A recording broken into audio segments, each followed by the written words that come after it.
From the Atlanta Falcons, Dwight Freeney here on the Rich Eisen Show. How are you, Dwight? I'm good, Rich. How you been? I'm fine. How does this compare to Super Bowl runs that you've been on before? It's similar. It's really similar, man. We've been hot for a while. A little nervous because, sometimes you get that bye week and you don't know how you're going to react out of the bye week. And, man, we've been flying all week with great preparation going into that game. And the outcome was exactly what we wanted.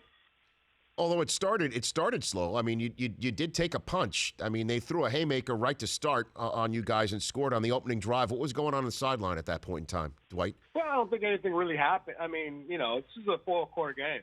Understand is, when you're playing in the playoffs, nothing ever works exactly how you want it to work. Mm-hmm. I mean, that other team gets paid too. They have great players too. That's the reason why they're in the playoffs. We've unfortunately and fortunately for us, defensively, we've been giving up points, in the first, I think at least in the first 6 to 8 weeks of the season, we were giving up like a touchdown every first series. Anytime that the offense got the ball from the other team, the first series of the game, we were giving up. So we were used to that, unfortunately, but fortunately. We understood that, they hit first, they scored first, good for them, but it's a fourth quarter game. And it also helps to have a red-hot, on-fire, MVP caliber quarterback like you have in Matt Ryan. So what similarities have you seen from Matt Ryan to remind you of Peyton Manning, Dwight? Well, I mean, there's a lot of them. I mean, whenever you can have a season like you're having, that would tell you're doing a lot of things well, a lot of good things. Peyton, he prepares very well. Same thing with Matt. Peyton can find anybody who's open on the field, same as Matt. So, I mean, there's a lot of similarities there, and I'm just happy to be a part of that, man. Being on the side of a quarterback who's playing so well, and an offense that's playing so well, offensive line, receivers, tight ends, running backs. The punches just keep coming on the offense. And as you pointed out, though, you sounded like a longtime vet of this game, as well as the playoffs. You're in your 15th season. I mentioned this is your 5th championship game of your career.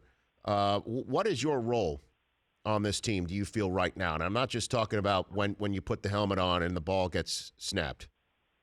Well, I mean, I think a little bit of all things, and I say that as, yeah, I'm a player on this team, okay?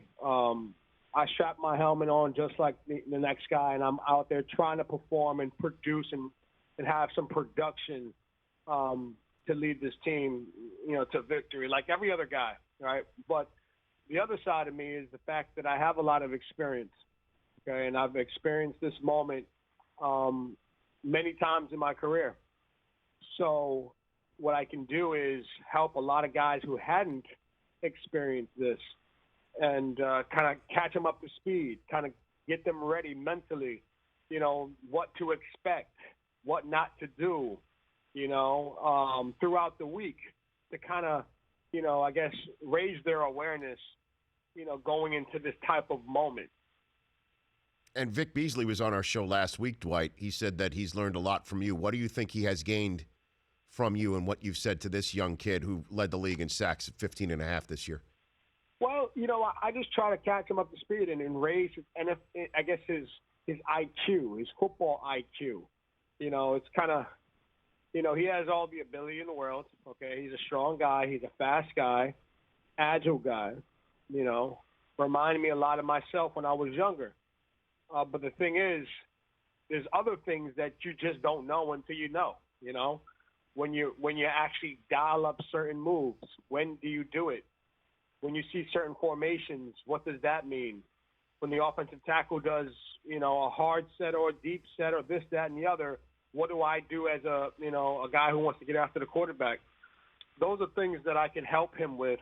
And the only way you learn it is usually through experience and going through it and realizing after failing or just feeling it, day in and day out, oh, this is what I need to do. This is what I don't need to do. So I try to catch him up with that. Dwight Freeney here on the Rich Eisen Show. Okay, last year you saw him in the divisional round, and you chased him around in Arizona for 4 quarters. Now here he comes again, and he appears to be as red hot as any quarterback has ever been. It's Aaron Rodgers, Dwight Freeney. What challenges are placed before you with number 12 coming into town? Yeah, I mean, he is a quarterback that can do everything, okay? You know, he's a pocket passer, out-of-pocket passer, can make the unorthodox throw off his left foot, going to his right, going to his left. He presents a major challenge. Good thing for me and some of us, I mean, we played him once, and I've had a bunch of times playing against him, so I don't know what that's worth, but it's worth something. Yes.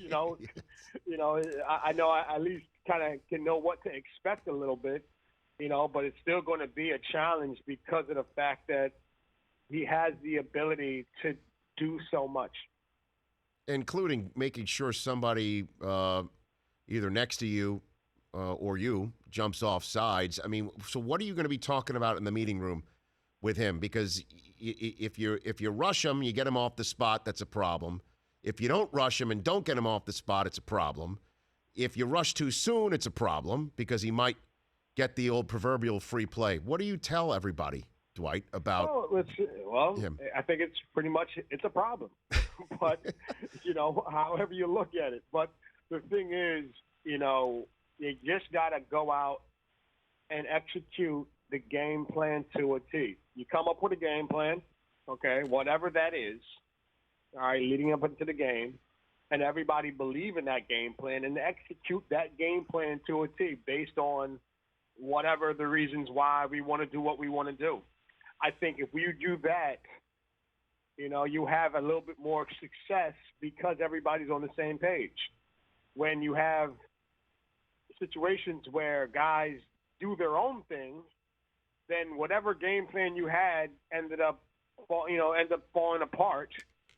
And usually in a game where you have a quarterback like this who can do so much, he takes advantage of it. Did you think it was a hold on James Harrison at the end of the Chiefs-Steelers game? Absolutely was a hold. Okay, but you're asking a guy who's a defensive end, a guy who rushes the quarterback, and you don't get a lot of holding calls. All right, so, yes, it was a hold, okay? Now, that being said, we get held a lot, okay? That being said, should that have been the situation or time they should have actually called it? I don't know. I think as a defensive player, I would say yes. They hold you, call the penalty, all right? So I think it was. But, yeah, I know the magnitude of the situation and what it meant. But if the offensive line holds the guy, regardless of how you want to look at it as, well, they should have just let it go, James had the game, make a sack, fumble, or what have you. He had an opportunity to get a sack. So, yeah, hold him.